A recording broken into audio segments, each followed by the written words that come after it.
আইন শৃঙ্খলা রক্ষাকারী বাহিনী সহ স্মরণ করছি বীরাঙ্গনা মা বোনদের।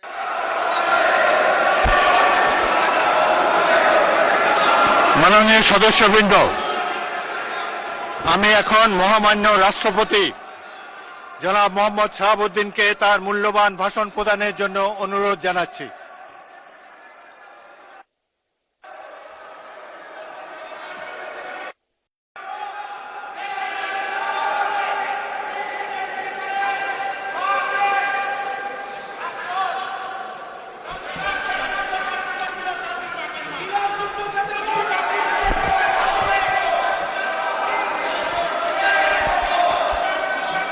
মাননীয় সদস্যবৃন্দ, সংসদের শৃঙ্খলা রক্ষা করুন। অনুগ্রহ করে নিজের আসনে বসে পড়ুন। রাষ্ট্রপতির ভাষণ শুনুন।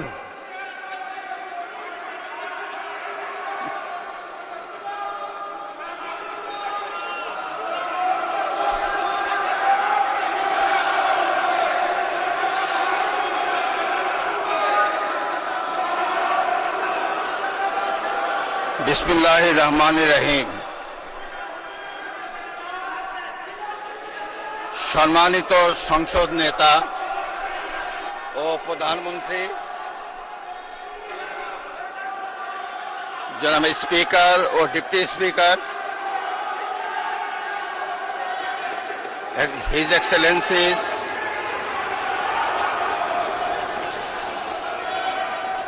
সম্মানিত সংসদ সদস্যবৃন্দ,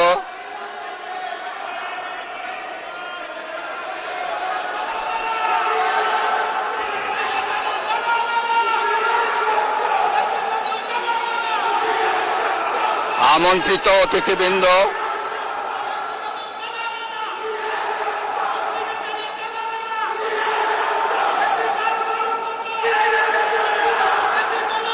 প্রিন্ট এবং ইলেকট্রনিক মিডিয়ার সম্মানিত সাংবাদিকবৃন্দ,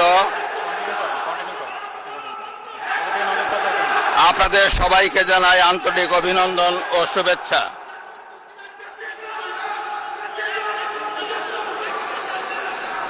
জনাব স্পিকার,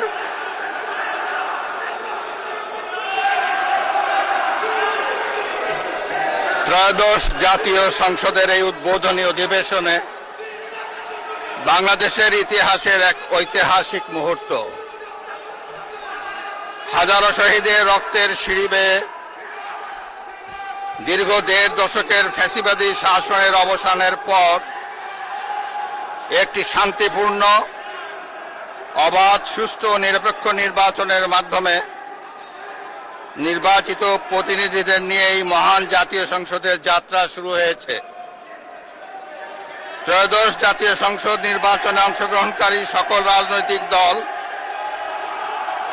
এবং এই নির্বাচন আয়োজনের সঙ্গে সংশ্লিষ্ট সকলের প্রতি আন্তরিক অভিনন্দন।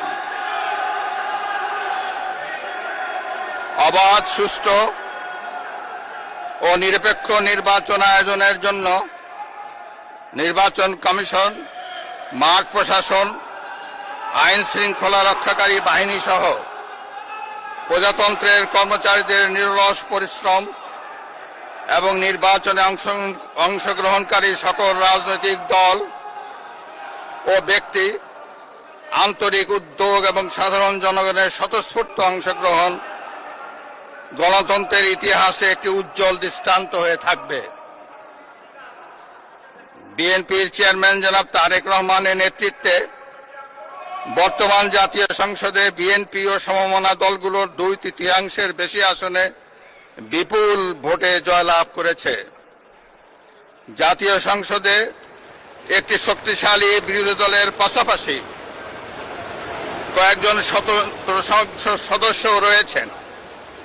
আমি এই সংসদে আপনার মাধ্যমে প্রধানমন্ত্রী তারেক রহমান এবং তার নেতৃত্বে গঠিত নতুন সরকারকে আন্তরিক অভিনন্দন জানাচ্ছি।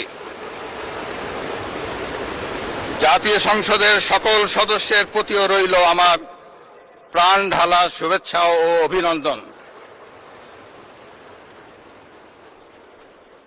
আমি মহান মুক্তিযুদ্ধের লাখো শহীদ এবং বীর মুক্তিযোদ্ধাদের শ্রদ্ধার সঙ্গে স্মরণ করছি।